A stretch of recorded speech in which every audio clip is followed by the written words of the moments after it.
Garage. I'm Jeremy, and today we have this really cool circuit on the board. It has a master shutoff switch, which you'll find on the back of just about every race car.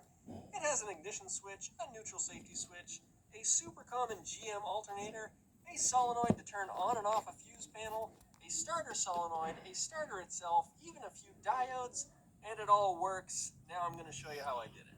With the board cleaned off, let's talk about solenoids. This right here is a genuine Cole Hersey 200 amp continuous use solenoid, part number 24213. And a continuous use solenoid is great for powering up fuse panels or anything else that you're going to keep on for a period of time. This right here is a generic Ford starter solenoid, and it is not meant for continuous use.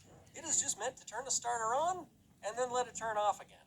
If you were to have this power up a fuse panel and have a lot of electricity flowing through it for a long period of time, it's not meant for that. So it'll fail internally, cause a meltdown, and then you'll have a bunch of problems. That's why this one is about $8, and this one is about $50. One's continuous use, one is just meant for, short bursts of electricity. So that's the difference between the two. Now, the next obvious question is, what is a solenoid, and why do I even want one? And a solenoid is really just an electrically controlled switch. So it allows a very small circuit, or a small switch, to control a very large circuit. In this case, we're going to have the ignition switch hooked up here to these small terminals, and it will control the power from a battery cable coming in this side and then going out this side over to our fuse box. This right here is a fuse box. There's much bigger fuse boxes in the world, and there's much smaller ones as well. You can also get fuse boxes with little tiny fuses or really big fuses. There's like a million different options. You gotta pick the one that's right for you. This one I just grabbed because it was cheap, and it allowed me to show you how to wire up that solenoid to power up this fuse box. This right here is a simple socket with a 194 bulb in it. I'm going to plug it into that fuse box so that we know when we turn the power on, this bulb will turn on, and that way we know the fuse box is actually working. We now have the solenoid attached to the board right next to the fuse box and the 194 bulb attached to the fuse box. So now we need to actually connect these together with some wires. Then we're going to have power coming off of this side over to our positive terminal on the fuse panel. Now this panel also has a ground section. So when you ground this, all of these become grounded down here, and that will allow our bulb to have power coming from the fuses and ground coming from these terminals right here. As if by magic, we now have some wires attached. We have the main battery coming in here, attaching to the solenoid on the left. We have power coming out of the solenoid going to our fuse panel, and then we have the ground, which I talked about earlier. You might not believe that there's electricity attached to this, so I'm going to prove it to you with a couple of jumper wires. We're going to do this by adding a ground wire to this terminal and a power wire to this terminal, and that's going to turn on the solenoid, which will power up the fuse panel, which will turn on our light bulb. Easiest way to do that is just jump the wire from here over to here, and then, here we go. Ta-da! The solenoid is now turned on and powering up the whole fuse panel. And as soon as we disconnect the power from it, the whole fuse panel goes dead. I could obviously install this on my car like this and then hold jumper wires on the solenoid under my hood, but that's kind of inconvenient. So what I'm going to do next is hook up an ignition switch that will then turn on the solenoid, which will then power up the fuse box. This right here is the most basic of ignition switches. I just bought the cheapest one available, but a lot of them are wired exactly like this. You can just kind of buy different levels of niceness. So this one has 4 different terminals on the back. You have a battery input, you have accessories, you have ignition, and then you have start. What we're going to do is we're going to have a wire connecting to the bat, because that's power going into the switch, and then we're going to have a wire coming out of the accessory and going to our solenoid. Let's mount this to the board, and we'll hook up a wire or two, and then I'll show you how it works. With the additional wires attached, we now have accessory power and run power. So when we put this in the accessory or run position, it's sending power out of the ignition switch, powering up the solenoid, and turning on the fuse panel. And you'll remember there's a ground right here, which goes over to the ground on the fuse panel, but you could actually ground that right to the chassis if it was more convenient for you. I just grounded it here because it was convenient for me. The power going into the ignition switch needs to be a separate fuse than the fuse box itself, because the fuse box is not turned on yet when you need your ignition switch. So we have to grab power from either the battery directly, one of the terminals on there, or you can take it from this terminal here that might be a little more convenient. Now you always want to have a fuse protecting your circuit, so in this case I just have a 5 amp fuse, so the power comes through the battery cable, hangs out right here doing nothing, and then the power comes through here, through the fuse, to the ignition switch, and again, doesn't do anything until you turn the ignition switch to the accessory or the run position, and then it sends power out that terminal to the solenoid, turns on the solenoid, which turns on the fuse panel, which turns on our 194 light bulb. Then you might be saying, Jeremy, I live my life a quarter mile at a time, so I need a battery shutoff switch on the back of my race car so that I can pass tech inspection. And that's really cool, we just have to make sure we wire it right. Some people will wire these right in the main battery feed, coming from the battery to the solenoid or to the starter or whatever it may be. And some people will wire them right into the ground side of the circuit. And that works some of the time, but it depends on your exact situation. What sometimes happens is you'll turn this off with the car running, and the car will still run. It doesn't do a darn thing because your alternator is actually backfeeding the circuits in your car and powering up all your fuse panels and accessories. So we need to make sure that when we turn this off, it is actually turning off the fuse panel and the alternator. Let's do it. The wires are now hooked up to the master switch, and you can see if I turn this key, the light bulb doesn't turn on, and that's because the solenoid's not turning on. But if I turn on the master switch, and then I turn the key, now the ignition switch is getting power, and therefore the solenoid is getting power, and therefore the fuse panel is getting power. So that means if I keep it in the run position and I turn this off, it turns off the solenoid because it's cutting off the power to the ignition switch, which is also cutting off the power to the fuse panel. So now, we need to hook up an alternator. This is a GM alternator, and depending on the amperage rating, it's either called a 10 SI or a 12 SI alternator. It is also AC Delco, part number 3342114. There's a lot to like about this, because the pulleys are actually interchangeable with a bunch of different cars, so you can have a serpentine belt pulley, or you can have this V-belt pulley. The case itself is clockable, so you can actually turn the case if you pull up these 4 bolts, and you can actually turn it different directions so your wires are facing different spots. On the back side, you have a main power terminal, which generally goes to the battery, though it depends how you wire it. You know, you can do a couple different things. And then right here, you have a 2-wire connector, which you can see right here. And each wire is labeled number 1 and number 2, which is stamped into the case. This one's a little bit tough to see because I think it's been rebuilt and painted a couple times. Let's wire it up to the board and make some electricity. Back at the table, we now have the alternator all wired up, and you'll notice that I have a giant ground wire going to it. You don't need that on your car because your alternator is going to be grounded right to the engine block. I don't have an engine block, all I have is a wooden table, and my alternator is zip tied to it. So I need to have a separate ground wire going to the ground so I can make this whole thing work. Let's get a close-up of these wires so I can explain what they all do. Following this red wire all the way from the battery to the alternator, you'll see that it connects right here on this terminal. And then from that terminal, we have a red wire coming off going to pin 2. That's the voltage sensing wire. Pin 1 is coming out of the alternator and going to the 194 bulb, otherwise known as the dummy light. And then it comes out the bulb and it goes to a diode. Now this diode has the gray stripe on this side, basically facing the alternator.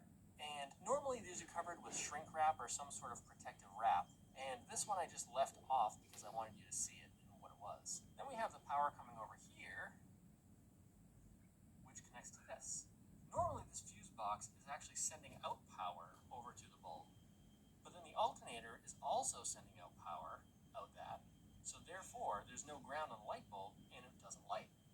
But if the alternator is not charging, then this terminal inside the alternator is a ground. And then the light bulb turns on. So we'll do that right now. Ta-da! Inside here, the voltage regulator is grounding out pin 1, and therefore it's grounding one side of the bulb, and we're getting power from the fuse box, from this fuse, all the way up here through the diode and into the bulb. This right here is a 10-pack of diodes. And a diode is just a one-way check valve for electricity. So electricity can go through this way, and it cannot go through this way. It's blocked in one way. And the cool thing about these is they're dirt cheap, And you can use them for a variety of things. You're actually going to see them several times in this video. So let's keep going. We're now ready to test out the alternator, and there's two things that you want to watch. The first is the dummy light. The dummy light is going to turn on as soon as we turn on this key, and then it's going to turn off as soon as the alternator starts charging. The other thing that's going to happen is you're going to watch the voltage go up on the multimeter. We're going to start at like 12 volts or 12 and a half volts, and it's going to rise up to between 13 and 14 volts when this thing is actually charging. Then we're going to turn off the master switch. And when that happens, the fuse box is going to go dead and the voltage is going to read 0. Then we'll turn the master switch back on, the fuse box will become powered again, and we should see 13 and a half volts on there again. First we'll turn on the switch, then the key. See, we have the light bulb and we have about 12.5 volts. Now we'll start up the alternator.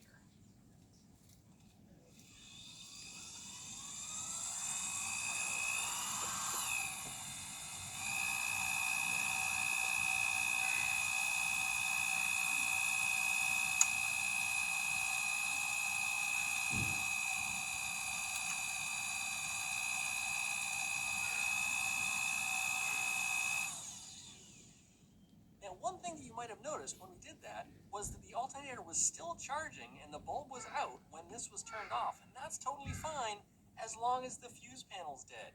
And it totally was, as we saw in the meter. Because as soon as we shut off the master switch, the solenoid turned off and the fuse panel went with it.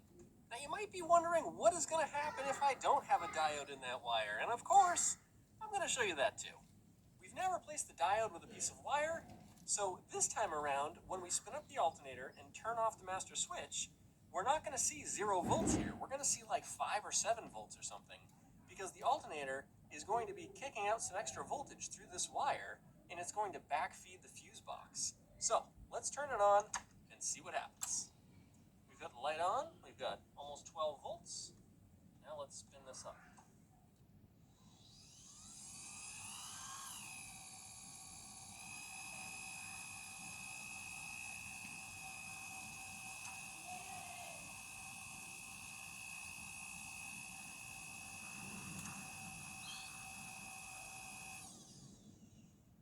Now what you just saw there was the alternator backfeeding power through the dummy light circuit and into your fuse panel.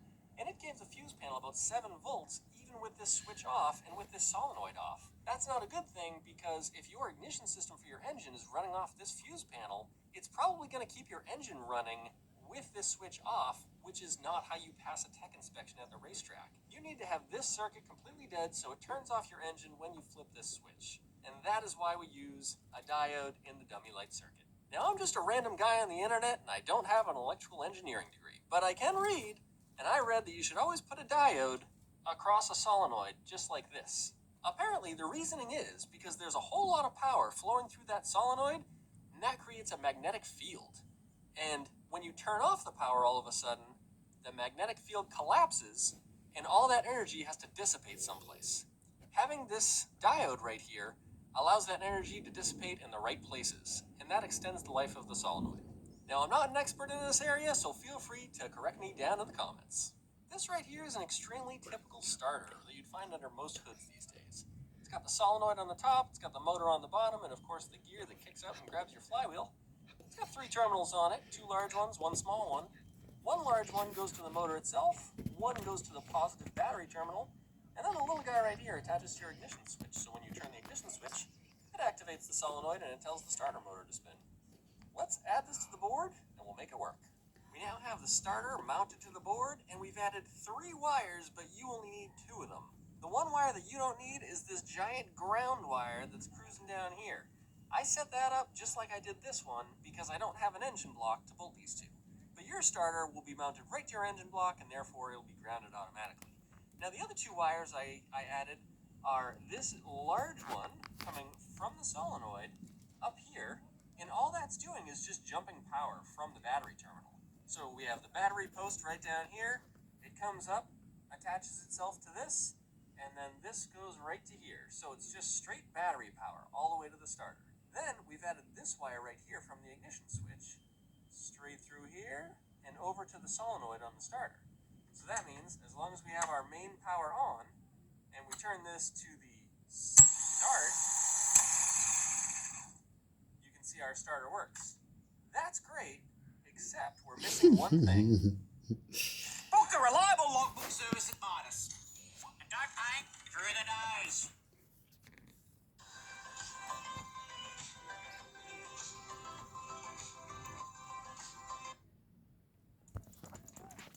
The neutral safety switch.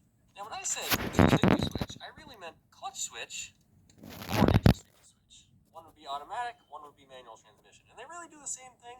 They're just preventing you from starting up the car with it in gear. And these really just sit in between the ignition switch and the solenoid on the starter. So all we have to do is mount one of these in between and hook a wire to this, and then from that to that.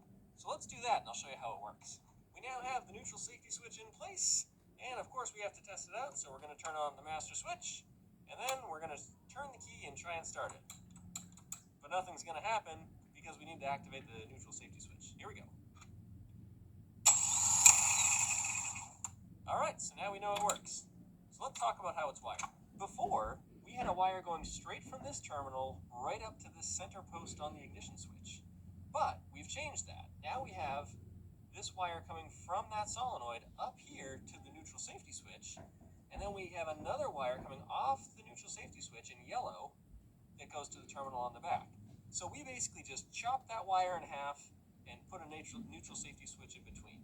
Some starters actually don't have the solenoid on the top of them like this. They have a totally separate solenoid mounted in a convenient spot under the hood, which actually makes for a really great distribution block, and it's really convenient to jump start your starter if you happen to have a race car. You can actually convert one of these style starters to work off of a solenoid like this with a simple jumper wire. All you do is basically add this little jumper here, and then you can wire up this type of solenoid to run this type of starter. Now you do end up with two solenoids on your starter, which is kind of redundant, but it allows you to have this under your hood in a convenient spot, and then if you have a race car or whatever, you can jump start your starter super easy with a wrench under your hood as you're tinkering with your engine. Now that you've learned that there's other starter options, you're probably saying, hey, I want to see this thing wired up onto this board too. And I can respect that, but I also want my solenoids to match. And I want maybe some extra durability in there. So I'm actually going to wire this guy up in the place of this guy. This one should work totally fine. But to be honest, I like my solenoids to match. Let's wire them up. We now have the solenoid in place, and it's actually pretty easy to set up. You have the main battery power coming in, and it jumps right from this solenoid terminal to this solenoid terminal. Then on the output side of the solenoid, you have the big battery terminal going over to the starter. Now, if your starter does not have a solenoid on it, it will still have a big terminal that you need to connect the battery cable to. Then right here, we have the ground wire, just like this one.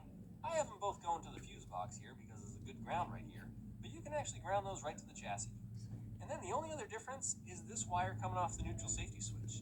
Instead of going from here all the way to the starter, I've now kind of split it so that the neutral safety switch is actually the wire that activates the solenoid. And then, as I showed you in just a second ago, we actually jumped the terminal, the big power terminal, right to the starter solenoid activation terminal.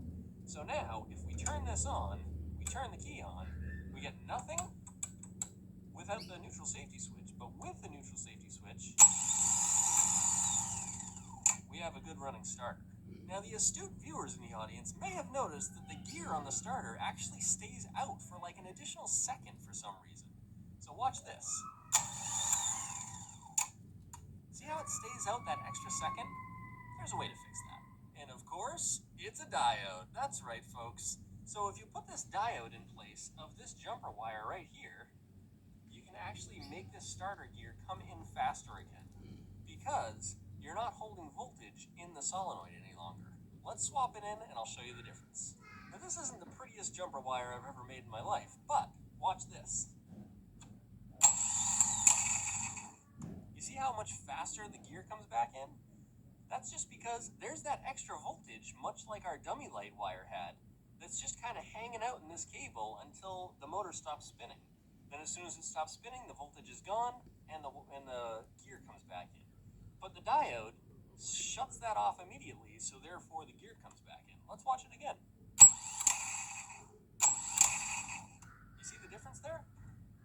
If you have your battery in your trunk and you have these two solenoids parked right next to the battery, That means you have a few power wires going all the way from the back of your car to the front of your car, and you absolutely must put fuses in those wires or you risk burning your car to the ground.